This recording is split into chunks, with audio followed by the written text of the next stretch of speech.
Welcome back to our channel. അപ്പോൾ നമ്മൾ ഇന്ന് വന്നിട്ടുള്ളത് ഒരു ചെറിയ ടിപ്പുമായിട്ടാട്ടോ. അതപ്പോൾ നമ്മുടെ വെക്കേഷനൊക്കെ ആരംഭിക്കുകയാണ്. അപ്പോൾ നമ്മുടെ വെക്കേഷൻ നമ്മളിങ്ങനെ ഫലപ്രദമായിട്ട് യൂസ് ചെയ്യുക എന്നുള്ള ഒരു കൊച്ചു വീഡിയോയുമായിട്ടാണ് വന്നിട്ടുള്ളത്.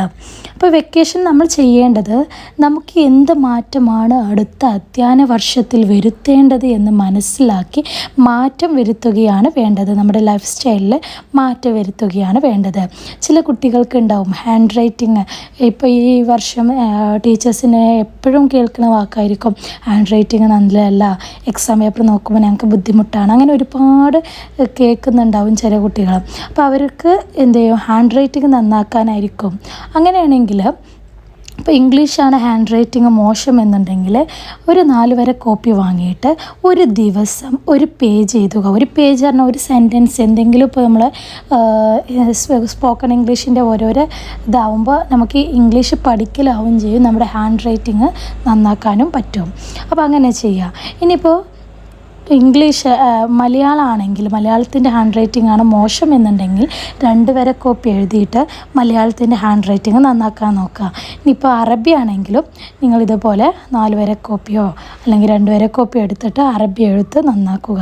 അപ്പോൾ നമുക്ക് എന്താണോ അടുത്ത അധ്യയന വർഷത്തിലേക്ക് മാറ്റം തോന്നേണ്ടത് എന്ന് നോക്കിയിട്ട് വേണം നമുക്ക് മാറ്റങ്ങൾ വരുത്തേണ്ടത്. ഇപ്പോഴത്തെ നമ്മൾ മാറ്റം വരുത്തി അടുത്ത വർഷമാകുമ്പോൾ നമുക്ക് കൂടുതലായിട്ട് നമുക്ക് ഇമ്പ്രൂവ്മെൻ്റ് ഉണ്ടാവും. നമ്മുടെ എഴുത്തിനാണെങ്കിൽ എഴുത്തിനൊക്കെ ഇമ്പ്രൂവ്മെൻറ്റ് വരാൻ ചാൻസ് ഉണ്ട് കേട്ടോ.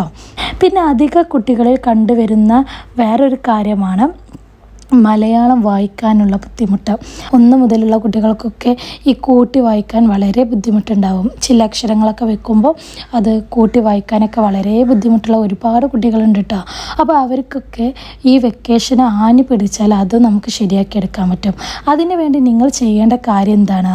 എല്ലാവരും പറയാറുള്ളത് വീട്ടിലെ ഉമ്മമാരും അമ്മമാരൊക്കെ പറയാറുള്ളത് എന്താണ്? പത്രം വായിക്കാനാണ് നമ്മളോട് പ്രിഫർ ചെയ്യാറ് അല്ലേ? പത്രം വായിക്കുക, നീ രാവിലെ എണീറ്റ് പത്രം വായിക്കുന്നതിൻ്റെ മലയാളം നന്നാവാൻ അങ്ങനെ പറയും. പക്ഷെ ഞാൻ നിങ്ങളോട് പ്രിഫർ ചെയ്യുന്നത് ഒരിക്കലും പത്രം വായിക്കാനല്ല. പത്രം വായിക്കരുത് എന്നല്ല കേട്ടോ, പത്രം വായിക്കാനല്ല ഞാൻ പ്രിഫർ ചെയ്യുന്നത്. കാരണം എന്താണെന്ന് വെച്ചാൽ നമ്മൾ ഈ പത്രം കാണുമ്പോൾ നമ്മുടെ മനസ്സിലൊരു ചിന്ത വരികയാണ്, അയ്യോ ഒരുപാട് വായിക്കാനുണ്ടല്ലോ. നമുക്ക് ആ വായിക്കാനുള്ള ഒരു ഇൻട്രസ്റ്റ് ഇല്ലാതാവുകയും ചെയ്യും. നേരെ മറിച്ച് നമ്മൾ ഒരു കഥപുസ്തകമോ അല്ലെങ്കിൽ കളിക്കുടുക്ക അതുപോലെയുള്ള നമുക്ക് കണ്ണിന് കുളിർമ വരുന്ന ഓരോ പുസ്തകങ്ങളുണ്ടല്ലോ, അതൊക്കെ നമ്മൾ വായിക്കുകയാണെങ്കിൽ നമ്മുടെ വായന നമുക്ക് മികച്ചതാക്കാനും കഴിയും. അതുപോലെ നമുക്ക് അതിന് ഒരു ഇൻട്രസ്റ്റ് തോന്നുകയും ചെയ്യും. പക്ഷേ നമ്മൾ 15 മിനിറ്റ് മാത്രമേ വായിക്കാൻ പാടുള്ളൂ കേട്ടോ. നമ്മൾ ആദ്യം ചെറുതിൽ നിന്ന് വലുതിലേക്ക് പോവുകയാണ് വേണ്ടത്. ആദ്യം 15 മിനിറ്റ് മാത്രം വായിക്കുക. പിന്നെ രണ്ടാമത്തെ ദിവസം 20 മിനിറ്റ് 5 മിനിറ്റ് കൂട്ടി കൊടുക്കുക. 3-ാമത്തെ ദിവസം ആകുമ്പോൾ ഒരു 5 മിനിറ്റ് കൂട്ടി കൊടുക്കുക. അങ്ങനെ നമ്മൾ ഇങ്ങനെ സമയം കൂട്ടി കൊണ്ടുപോകുക ചെയ്യേണ്ട ഒരു കാര്യമാണ് കളക്ഷൻസ് ഉണ്ടാക്കിയെടുക്കുക. കളക്ഷൻസ് ഉണ്ടായിരുന്നു, ഞങ്ങളൊക്കെ കുട്ടിയായിരുന്ന കാലത്ത് ഞങ്ങൾ ഉണ്ടാക്കിയിരുന്ന കളക്ഷൻസ് ഉണ്ടായിരുന്നു. സോപ്പും കൂടെ കളക്ട് ചെയ്യുക എന്ന് വെച്ചാൽ സ്കൂൾ കഴിയുന്നതിന് മുമ്പേ ഞങ്ങളൊരു ബെറ്റ് വെക്കും, അടുത്ത വർഷം ആരാണ് കൂടുതൽ സോപ്പും കൂടെ കളക്ട് ചെയ്യണത് അവരായിരിക്കും വിന്നർ. അങ്ങനെ നമ്മൾ ഒരു കളക്ഷൻസ് ഉണ്ടാക്കിയെടുക്കുക എന്നത് മാത്രമാണ്. പിന്നെ നമ്മൾ ആ സോപ്പും കൂടി വെച്ചിട്ട് നമ്മൾ ഒഴിവുള്ള സമയത്ത് കളിക്കുമായിരുന്നു. കാരണം അന്നൊന്നും നമ്മുടെ കയ്യിൽ ഫോണ് ഇൻ്റർനെറ്റ് കണക്ഷൻസ് ഒന്നും ഇല്ല, ആകെ ഉള്ളത് TV മാത്രമേ ഉള്ളൂ. അപ്പോൾ നമ്മൾ അതിനനുസരിച്ചുള്ള കാര്യങ്ങൾ നമ്മൾ ചെയ്തിരുന്നു കേട്ടോ. അപ്പോൾ നമ്മൾ അതേപോലെ ഇപ്പോൾ ഞാൻ വരുന്നത് കളക്ഷൻസ് ഉണ്ടാക്കിയെടുക്കുകയാണ്. സോപ്പും കൂടിൻ്റെ കളക്ഷൻസ് അല്ലെങ്കിൽ സ്റ്റാമ്പിൻ്റെ കളക്ഷൻസ്, നോട്ട്സ്, 1 രൂപേൻ്റെ നോട്ട്സ്, 10ൻ്റെ 20ൻ്റെ ഇങ്ങനെ മാറ്റങ്ങൾ വരുമ്പോൾ ഓരോരോ നോട്ടിൻ്റെ മാറ്റങ്ങൾ നമ്മൾ എടുത്തു വെക്കും. അതുപോലെ പിന്നെ ഞങ്ങളൊക്കെ എടുത്തു വെച്ചിരുന്നത് ക്രിക്കറ്റ് താരങ്ങൾ, കോയിൻസാൾ, അതേപോലെ ഫുട്ബോൾ താരത്തിൻ്റെ ഫോട്ടോസ്, അല്ലെങ്കിൽ സിനിമാ നടന്മാരത്, സിനിമാ നടികളത്, അങ്ങനെ ഒരുപാട് കളക്ഷൻസ് നമ്മൾ പണ്ടൊക്കെ എടുത്തു വെച്ചിട്ടുണ്ടായിരുന്നു കേട്ടോ. കാരണം ഇതൊക്കെ എന്ന് പറഞ്ഞാൽ നമുക്ക് കളക്ഷൻസ് ഉണ്ടാക്കിയെടുക്കുക എന്നുള്ള ഒരു ഇത് മാത്രമേ ഉള്ളൂ. ചെയ്യാൻ പറ്റുന്നവർ പറഞ്ഞാൽ വീട്ടിലെ കൊച്ചു പണികളൊക്കെ ചെയ്തു കൊടുക്കണം. ഇപ്പോൾ എക്സാമ്പിൾ പറയുകയാണെങ്കിൽ വിത്ത് കുഴിച്ചിട്ട് കൊടുക്കുക, അമ്മമാർക്ക് സഹായിച്ചു കൊടുക്കുക, അമ്മമാരെ സഹായിക്കുക. ഇപ്പോൾ ഡ്രസ്സ് അലക്കി കൊണ്ടുവരുന്ന ഡ്രസ്സൊക്കെ മടക്കി വെക്കാനൊക്കെ അമ്മമാരെ സഹായിക്കുക, ചെടികളൊക്കെ നനയ്ക്കുക. അങ്ങനെ ചെറിയ ജോലികളൊക്കെ നിങ്ങൾ ഏർപ്പെടുകയാണ് ചെയ്യേണ്ടത്. പിന്നെ നമ്മൾ കണ്ട് ഒരുപാട് ആളുകളുണ്ടാവും. വെക്കേഷനൊക്കെ ആകുമ്പോൾ സമ്മർ വെക്കേഷനിലൊക്കെ എല്ലാവരും ട്രിപ്പ് പോകണ ഒരുപാട് ആൾക്കാരുണ്ടാവും അല്ലേ.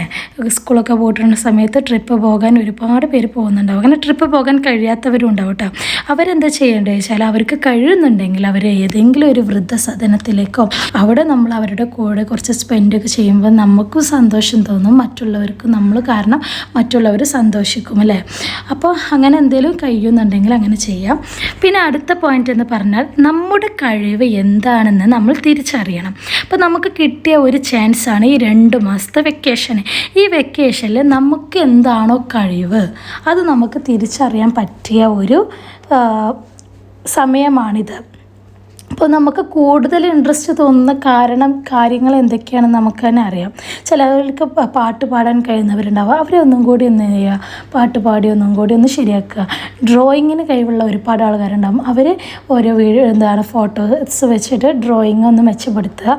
അങ്ങനെ പ്രസംഗിക്കാൻ കഴിയുന്നവരുണ്ടാവും, കവിത എഴുതാൻ കഴിയുന്നവരുണ്ടാവും, കഥ എഴുതാൻ കഴിയുന്നവരുണ്ടാവും. ഏതാണോ നമുക്ക് താല്പര്യം അതൊന്നും കൂടി ഒന്ന് റീക്രിയേറ്റ് ചെയ്യണമെങ്കിൽ നമുക്ക് എന്ത് ചെയ്യും, നമ്മുടെ കഴിവ് എന്താണെന്ന് നമുക്ക് തിരിച്ചറിയാൻ കഴിയും. പിന്നെ നമ്മൾ സോഷ്യൽ മീഡിയയിൽ ഒരുപാട് സമയം ചിലവഴിക്കുന്നത് കൊണ്ട് നമുക്കൊന്നും നേടാനാവില്ല. കുറേ യൂട്യൂബിൽ നമ്മൾ ഷോർട്സ് കണ്ടു, അല്ലെങ്കിൽ നമ്മൾ ഇൻസ്റ്റാഗ്രാമിൽ കുറേ റീൽസൊക്കെ കണ്ടിട്ട് നമ്മുടെ സമയം കളയുക എന്നല്ലാതെ ഒന്നും നമുക്ക് നേടാനാകുന്നില്ല. ഞാൻ കാണരുത് എന്നല്ല പറയുന്നത്, ആവശ്യത്തിന് മാത്രം ഒരു നിശ്ചിത സമയത്തിൽ മാത്രം കാണുക. നമ്മളിൽ അടുത്ത അധ്യയന വർഷത്തിലേക്ക് മാറ്റങ്ങൾ വരുത്താൻ എന്തൊക്കെ കാര്യങ്ങളാണ് നമ്മൾ ചെയ്യേണ്ടത് എന്ന് നോക്കി അതിന് ഇമ്പോർട്ടൻസ് കൊടുക്കുകയാണ് വേണ്ടത്.